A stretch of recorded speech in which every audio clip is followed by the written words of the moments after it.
Bonjour à tous et bienvenue encore une fois pour votre nouveau magazine La Transparence qui encore une fois reçoit Maître Rufin Louko. Maître Rufin Louko, bonjour. Bonjour madame.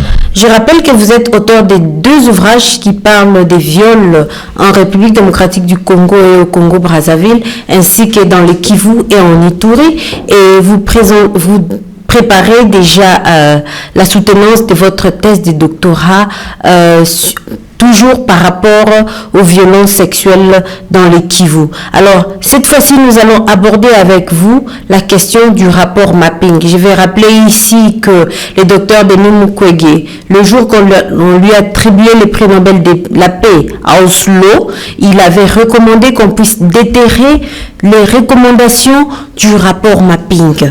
Alors, avec vous, Maître Rufin Louko, étant donné que vous êtes avocat, vous allez nous dire ces rapports-là qui documentent 600 cas de crimes graves, qualifiés de crimes internationaux de 1993 en 2002. C'est quoi crimes graves qu'on qualifie de crimes internationaux déjà? Voilà. Madame, merci encore une fois pour cette invitation. La question fondamentale est parce que lorsqu'on parle de crimes graves, c'est comme s'il y a des crimes moindres.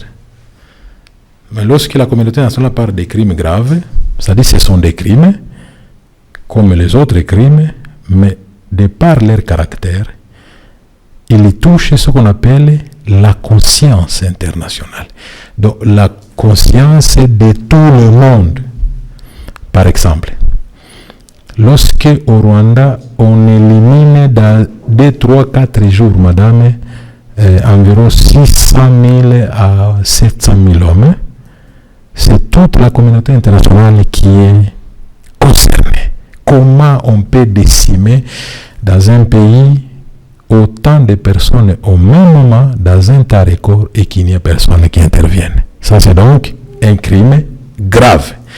Et comment on le qualifie d'international? On le qualifie d'international, ça veut dire, ces crimes-là, c'est lui qui les commet à Bukavu, porte préjudice aux citoyens du monde qui se trouvent à Toronto, au nord du Canada, ou bien à Montréal, ou bien celui qui se trouve au Japon, ou celui qui se trouve en Sibérie, ou à Kuala Lumpur, ou, n'est-ce pas, en Asie. Donc, international parce que la gravité touche tout le monde. Même si ce n'est pas ma famille, ce n'est pas mon village, ce n'est pas mon pays. Ce crime-là, lorsqu'il est commis, il touche la susceptibilité et la conscience de tout le monde. Il déstabilise tout le monde. Il porte préjudice à tout le monde et il s'appelle, madame, crime international pour dire que il ne peut pas être pardonné. 2, il ne peut pas se prescrire. Ça veut dire on doit poursuivre les auteurs jusqu'à ce qu'ils meurent. Jusqu'à ce qu'ils, tant qu'ils vivront, ces crimes-là, internationaux, ne se prescrivent pas. Et ces crimes sont au nombre de 4. Il y a les crimes contre l'humanité, les crimes de guerre, les crimes de génocide et les crimes d'agression. Voici ce que la communauté internationale appelle les crimes internationaux. Ces crimes-là portent préjudice à toute la communauté internationale. Alors ces crimes 4, 3, donc les crimes de guerre, les crimes contre l'humanité, les crimes de génocide, se commettent soit par massacre, par tuerie de personnes, et soit aussi par violence sexuelle. Ça se commet aussi par d'autres modes qui ne nous intéressent pas dans le cadre de cette émission ici. Mais ces crimes-là, ce sont donc, madame, les crimes qui ont été commis en RDC depuis les années 90. Nous sommes là dans les années 91 jusqu'à aujourd'hui. Et c'est ainsi que la communauté internationale avait décidé à son temps de constituer une commission. Et c'est cette commission-là qui avait été composée par des experts de la Commission des droits de l'homme de Genève et du Conseil de sécurité qui sont venus ici faire Ils ont fait plus de 6 mois d'enquête et ils ont produit le rapport qu'on appelle rapport mapping. Et ce rapport-là documente toutes les violences sexuelles qui ont eu lieu depuis l'arrivée de l'AFDEL. D'abord, avant l'arrivée de l'AFDEL, c'était les violences sexuelles qui ont eu au Nord Kivu avec la résistance de Maï Maï contre l'armée, c'était dans les Massissi. Et en 1996 arrive l'AFDEL et c'était le déchaînement de violences sexuelles sur les populations civiles. Or, il y a crime contre l'humanité lorsqu'il y a une attaque généralisée sur des civils qui ne sont pas des cibles militaires. Et donc, toutes ces attaques contre des civils, Kasika, Makobola, Mwenga, Miti, Kalehe, Bukavu, ces massacres dans les villes, dans les villages, toutes ces violences-là, je parle de massacres, je parle de violences sexuelles, parce que lorsque vous violez des gens, parce que vous êtes une rébellion qui a occupé un village ou qui a occupé une ville, les populations qui sont dans cette ville ou dans cette cité ne peuvent plus résister parce que vous êtes des rebelles redoutables. Ça s'appelle en droit pénal international un environnement coercitif. C'est seul environnement vous permet de faire ce que vous voulez sur la population. Cette population est protégée par la communauté internationale. Si vous faites ce que vous faites là, soit par viol, soit par massacre, ce sont des crimes de guerre ou des crimes contre l'humanité qui sont imprescriptibles. Ils seront poursuivis aussi longtemps que vous vivrez. Donc le rapport mapping a documenté tout ce qui s'est passé en RDC depuis les années 93 jusqu'à 2002. Et la particularité de ce rapport mapping a donné des noms des auteurs, des pays et des présidents de républiques qui étaient impliqués dans ces violences-là. Donc c'est ça le rapport mapping. Et je vous rappelle, madame, que deux pays voisins et deux, trois pays de la communauté internationale se sont battus pour que le rapport ne sorte pas. Se sont battus. C'était principalement l'Angleterre, les États-Unis, l'Ouganda et le Rwanda, un peu le Burundi, qui se sont battus comme des diables parce qu'ils étaient cités dans les rapports. Ils se sont battus pour que ce rapport ne puisse pas sortir. Le rapport, que la division ne puisse pas sortir ce rapport-là devant le Conseil de sécurité parce que le Conseil de sécurité avait donné le mandat de faire cette enquête-là. Et finalement, avec la pression de tout le monde, ils ont d'abord obtenu, le rapport n'a pas sorti, c'était une partie qui était sortie. Et la population congolaise a commencé à faire la pression. Le gouvernement congolais, à l'époque, a fait aussi pression et finalement le rapport est sorti, mais la mort d'Alam, c'est pourquoi le rapport est sorti, mais les recommandations n'ont pas été suivies. Les recommandations de ce rapport n'ont pas été suivies. C'est ainsi que ça a révolté tout le monde, à commencer par le prix Nobel de la paix Mukwege, qui était au front de voir que les violences ne s'arrêtent pas, parce que ces violences ne s'arrêtent pas du fait que la différence a eu lieu à Sierra Leone, a eu lieu au Liban, comme je l'avais dit dans l'autre émission, a eu lieu dans plusieurs pays où le conflit s'est arrêté, où le tribunal pénal international sur le Rwanda, qu'on appelle TPIR, a permis que le conflit s'arrête, que le massacre s'arrête. Il n'y a plus de génocide au Rwanda parce qu'il y a eu justice. Il y a eu le Gachacha, il y a eu le tribunal pénal international, et toutes les deux justices ont été soutenues par la communauté, que ce soit les Gachacha, que ce soit les TPIR soutenus, que ce soit le tribunal pénal spécial sur la Sierra Leone, soutenu entièrement par la communauté internationale, que ce soit le TPIY de l'ex-Yougoslavie, pour ne citer que ceux-là, ont été tous soutenus par la communauté internationale. Et la conséquence, il y a eu justice, les violences se sont arrêtées. Au Congo, il n'y a plus de justice, les violences se poursuivent, ça fait 20 ans. Donc le rapport mapping a comme économie, a comme vertu de demander qu'il y ait justice aussi en RDC, parce que ces bourreaux-là, lorsqu'ils seront condamnés, les autres seront dissuadés à ne plus recommencer, parce qu'ils vont finir comme Tabanda, ils vont finir comme Thomas Lubanga, ils vont finir comme Roger Lumbala. Vous voyez Roger Lumbala, il s'est dit. Pourquoi il s'est dit? Parce qu'il a été arrêté. Il a été arrêté en France. Donc c'est ce que nous demandons, c'est ce que Mukwege demande pendant plus de 20 ans maintenant, c'est ce que les femmes congolaises demandent, les victimes, c'est ce que la femme congolaise demande, c'est ce qu'une certaine population congolaise consciente demande, Lucha le demande, Filimbi le demande, tous ces mouvements citoyens, toutes ces ONG engagées demandent ça, ça fait des dizaines d'années, des vingtaines d'années. Personne ne nous écoute, c'est pourquoi la lutte continue. Et revenons un peu au début de votre explication sur les crimes internationaux. Donc, la République démocratique du Congo a connu toutes ces 4 sortes de crimes internationaux que vous avez cités. Tout à fait. Y compris les génocides. Il a connu les génocides. Personne ne veut parler de génocide parce que les génocides obligent la communauté internationale d'intervenir immédiatement. Et ce génocide a eu lieu au Congo, principalement, et il se poursuit au Nord Kivu, à Beni, parce que ce génocide de Beni vise une population, les autochtones nandais. Le génocide a eu lieu au Sud Kivu, en visant principalement les populations qui étaient visées ici. Dans ces... Makobola et Kassika avaient visé uniquement les Babembe, principalement. Makobola et Kassika, principalement la population qui a été décimée là, c'est la population qui résistait contre l'invasion.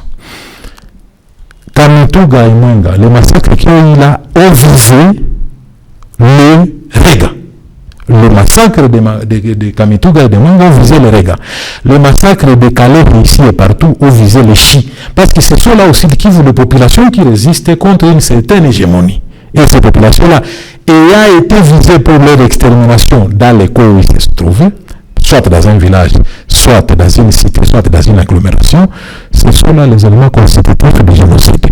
Il y a eu des crimes contre l'humanité partout, dans toutes les villes toutes les villes, villages, les cités où on s'est attaqué à la population. Vous avez eu, par exemple, à Songombo, c'est à l'Équateur, on s'était attaqué à la population civile. Il y a eu procès là-bas et on a condamné tous les militaires et tous les groupes armés qui étaient impliqués dans ces crimes contre l'humanité, crimes de guerre. Donc, à Nitouri, vous regardez par exemple les massacres qui ont lié à Beni. On tue chaque jour uniquement. Bon, imaginez une rébellion dans le monde chargée uniquement de tuer les gens. Les autres rébellions prennent des villes, contrôlent l'économie, contrôlent la... Mais au Nord Kivu, uniquement, on tue les gens. Rébellion ou groupe armé chargé uniquement de tuer la population innocente. Et c'est chaque jour. La communauté internationale fait semblant de ne rien voir et de ne pas exister alors qu'elle est à Beni. Ça s'appelle crime contre l'humanité. Crime de guerre, ça veut dire crime international. Et tout le monde s'était. Alors, maître, j'aimerais quand même avoir un peu, moi ainsi que les téléspectateurs, nous aimerions avoir un peu plus d'éclaircissement parce que dans les provinces où il y a l'état de siège, on parle plutôt terrorisme. Alors, c'est le terrorisme ou bien c'est les crimes des génocides? Terrorisme, madame, c'est lorsque c'est... Bon, ça se mélange. Lorsque c'est commis pour terroriser la population, pour donner un signal fort qui impressionne fortement la population à ne plus résister. Mais lorsque les groupes armés s'attaquent à la population désarmée, qui va au champ, qui est dans leur maison, ça n'a rien à voir avec le terrorisme. La justice internationale appelle ça crime parce que c'est dans une insécurité et par des groupes armés, c'est-à-dire, ça peut être des groupes comme le statut de Rome appelle ça des bandes armées, ça peut être une rébellion, ça peut être une frange de l'armée qui se mutile et qui s'en prend à la population. Lorsque vous vous attaquez à la population systématiquement à la massacre, ce n'est pas du terrorisme, c'est une infraction grave qu'on appelle crime, soit de guerre, soit crime contre l'humanité. Et dans ces conditions-là, les éléments constitutifs étant réunis, ce n'est plus la justice nationale tout court qui doit agir, c'est la justice internationale. Imaginez si la CPI avait décidé d'envoyer des enquêteurs à Beni, avait décidé d'envoyer des enquêteurs à Kassika Makobola. Personne n'aurait pu essayer de reprendre la même chose parce qu'on sait que la communauté nationale s'est engagée à poursuivre ce qui ont fait, ce qui s'est passé hier. Demain, d'autres ne le feront plus. Le fait que tout ça s'est passé, madame, aucune communauté internationale s'est mobilisée. On ne nous fait que des rapports, on ne nous fait que de dénonciations. Nous sommes désolés de constater que c'est cette impunité-là dont la communauté internationale est complice qui, entre autres, est à la base de la perpétuation de cette insécurité du Kivu qui ne s'arrête pas, qui ne s'achève pas, parce que ce sont les mêmes qui ont fait les rébellions hier, qui les ont fait avant-hier, et qui promettent de vous le faire encore demain parce qu'ils n'ont pas été punis et ils ne voient pas la justice internationale se placer sur leur passage. Au contraire, ils ont une sorte d'encouragement que cette justice ne les poursuivra jamais. Revenons dans les rapports mapping, Maître Louko. On parle des recommandations des rapports mapping. Nous avons l'habitude d'entendre parler des recommandations des rapports mapping. Pouvons-nous savoir quelles sont ces recommandations? Je vais me limiter principalement sur celle qui est la plus importante, c'était la justice transitionnelle. Le rapport mapping avait recommandé que l'on puisse établir en RDC une justice transitionnelle et ça pourrait être, le rapport mapping avait préparé que soit, s'il n'y a pas assez un engagement de la communauté nationale, qu'on mette dans les cours d'appel ce qu'on appelle les chambres mixtes. Donc ça serait des chambres qui s'occuperaient de juger les criminels de guerre qui ont fait ces crimes en RDC, mais qui sont des nationalités des pays voisins et consorts. Et que ces chambres mixtes-là auront des juges qui viendront de la communauté internationale, donc des juges chinois, des juges portugais, des juges espagnols, des juges juifs. Et lorsque je parle de comme ça, en 60, 61, 60 à 69, nous avions des juges de ces communautés-là ici au Congo. Donc ça ne serait pas une première. Après l'indépendance, les Belges sont partis, ils ont laissé toute la justice, il n'y avait plus personne et la communauté internationale avait encore à l'époque demandé des magistrats des pays étrangers de venir administrer la justice au Congo. Nous avons eu dans notre pays pendant 9 ans des juges venus de Haïti, venus de Bénin, venus du Tchad, venus de Portugal, venus d'Israël, venus de partout. Nous avons eu des juges de partout. Donc, c'est ce qu'on a recommandé encore dans le rapport mapping, qui est des chambres mixtes dans les cours d'appel. Ces chambres-là ont le pouvoir de la communauté nationale de convoquer toute personne qui a été impliquée dans le rapport mapping. Ou soit, si on a assez de financement, assez d'engagement, qu'on crée un tribunal pénal spécial pour la RDC. Voilà le rapport, entre autres, les propositions, les recommandations du rapport mapping, que ces pays-là qui ont entendu, qui ont eu la fuite, se sont battus jusqu'à aujourd'hui pour que jamais les rapports mapping. Et maintenant, aujourd'hui, leur combat, c'est dire qu'il n'y a jamais eu de violence en RDC alors qu'il y a les rapports mapping qui avaient entendu tout le monde. Ce rapport-là, avant d'être publié, avait entendu la plupart. Il a cité des noms après avoir entendu les personnes. Le rapport mapping, donc les experts de cette commission-là avaient entendu tout le monde, la plupart, sauf peut-être ceux qui avaient refusé, ils avaient entendu tout le monde et c'est à la suite de leur audition qu'on avait estimé que leur implication était avérée dans le rapport. C'est ainsi qu'on avait cité plusieurs noms dans le rapport mapping. Alors, Maître Rifin Louko, pourquoi avoir enlevé les noms des auteurs des crimes dans ces rapports? La première version avait les noms. C'est la première version que les experts congolais, les autorités congolaises possèdent, avait les noms. Vous avez déjà eu dernièrement, d'ailleurs, il y avait un fichier qui avait circulé. Qui avait circulé sur les parce que la première mouture avait le nom. C'est lorsqu'il y a eu ces combats-là des pays qui s'estimaient être concernés, être cités, que finalement, on avait réduit une version qui n'avait plus les noms. La première version avait les noms. Avait le nom de tous ceux qui avaient été estimés être impliqués de près ou de loin dans ces atrocités, dans ces crimes graves. Et c'est le deuxième mouture, plus ou moins modifié pour adoucir certaines susceptibilités qui n'avaient plus de nom. Mais, comme on dit en français, c'est un secret de polichinelle. Les rapports, premier mouture qui avait les noms, avaient déjà fuité et les Congolais, la plupart, l'ont et ils savent qui était impliqué. Donc d'ailleurs, vous les journalistes, dans votre sagacité de chercher, la plupart des journalistes d'investigation en RDC ont le nom de tous ceux qui étaient cités dans les rapports mapping. C'est plus de 400 personnes. C'est plus de 400 personnes. Alors, Maître Louko, par où doit... Et d'ailleurs, je dois vous aider à vous rappeler que c'est à la suite du rapport mapping, de la dénonciation du docteur Béni Mukwege, que Roger Lungala, rebelle RCD national à Isiro, a été arrêté en France. C'est donc le début de l'exécution du rapport mapping. C'est en vertu du rapport mapping que Roger Lumbala est en prison jusqu'à maintenant, pour crime contre l'humanité. Alors, Maître Louko, par où doit-on commencer pour que finalement, qu'on sente que le processus de justice transitionnelle est mis en œuvre? Par où doit-on commencer? En principe, ça doit commencer principalement par la récupération du gouvernement congolais du rapport Mapping. Le rapport Mapping est toujours jusqu'à présent l'œuvre de Mukwege. Donc c'est comme si c'est Mukwege qui a produit ça. Or, c'est la communauté internationale pour la consommation d'abord des autorités congolaises. D'abord, la première chose, c'est de la récupération, l'appropriation, comme on le dit en français, l'appropriation de ces rapports Mapping par les gouvernements congolais pour que déjà ceux qui sont à notre disposition, nous les arrêtions. Ils sont nombreux qui sont impliqués dans le rapport Mapping et ceux qui sont à Kinshasa avec des grades dans l'armée, dans la police et certains dans le gouvernement. Il faut donc que ça commence.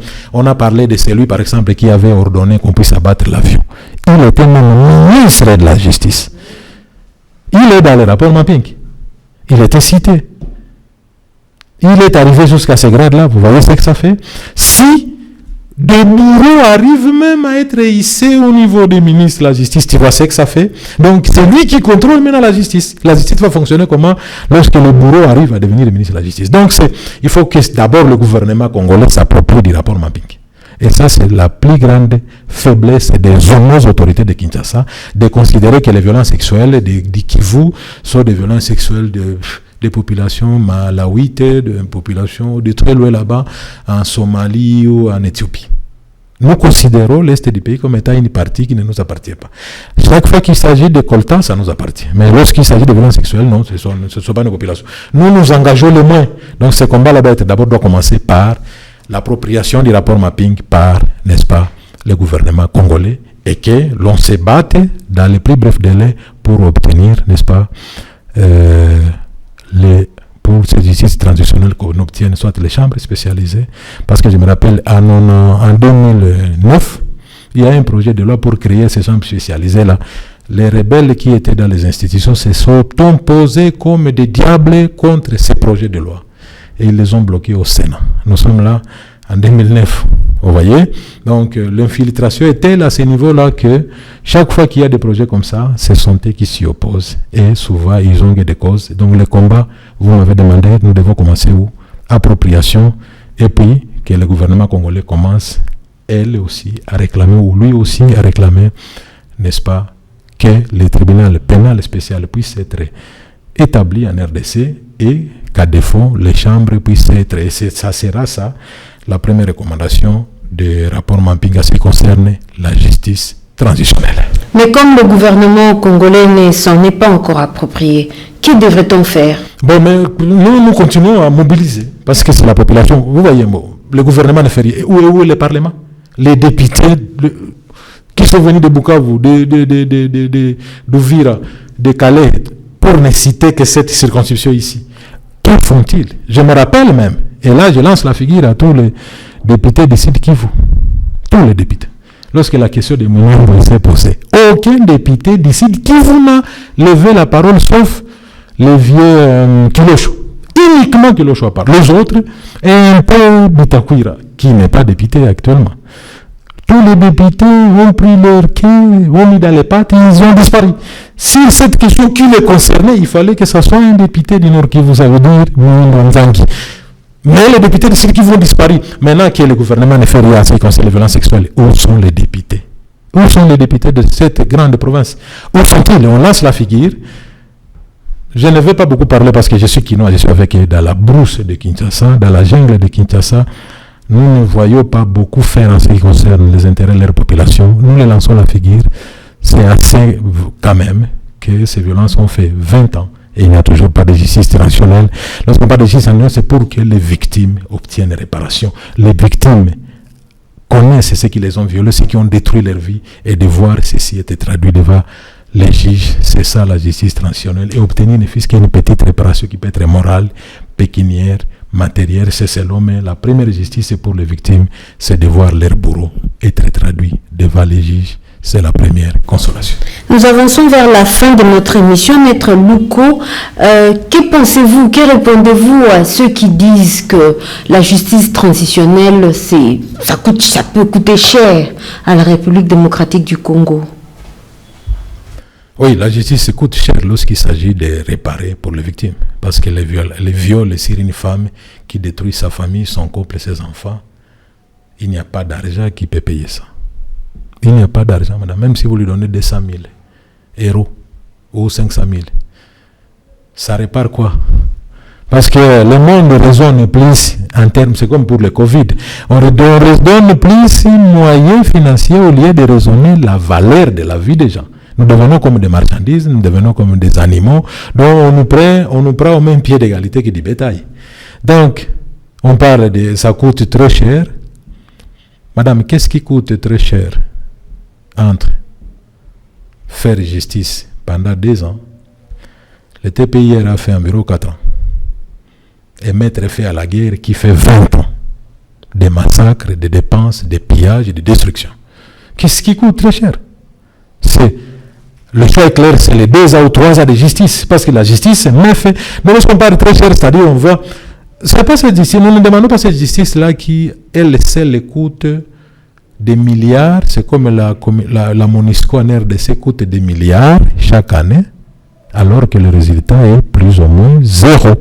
0 milliard pour 0. C'est pas cette justice-là nous avons besoin qui coûte cher, comme une certaine justice qui a coûté très cher. D'ailleurs, c'est pourquoi on a arrêté avec le TPIR, parce qu'il a coûté très très cher, mais déjà on avait les résultats. La guerre, les massacres avaient cessé, ne se sont plus poursuivis parce que déjà la justice qui avait commencé, même si elle était très chère, avait dissuadé les autres criminels. Donc cette justice, elle ne sera pas chère, c'est une question de volonté politique. Elle a été très chère en ex-Yougoslavie, madame. Elle a été très chère à Nuremberg en Allemagne. Très très chère. Si vous comparez ce que la communauté internationale dépense là-bas et ce que la RDC demande pour qu'il y ait justice, madame, il n'y a pas de commune mesure. C'est tout simplement la conscience qu'en RDC, les enjeux sont économiques et il faut que la crise continue et on s'en fout de la perte de vie des hommes parce qu'on continue, on est en train de pêcher dans ces eaux troubles la RDC pour engraisser des pays voisins, pour engraisser une certaine partie de la communauté internationale. Merci beaucoup, Maître Rufin Louko. Je rappelle que vous êtes avocat et écrivain. Merci de continuer à nous suivre sur www.svenmediab.info et merci aussi de nous écrire. Vos réactions et critiques sont les bienvenues au numéro qui affiche sur les bas de votre écran et merci de cliquer sur 89.3 pour suivre la radio Sven et à très bientôt. Je rappelle que nous avons reçu aujourd'hui Maître Rufin Louko, qui est avocat et écrivain. Au revoir.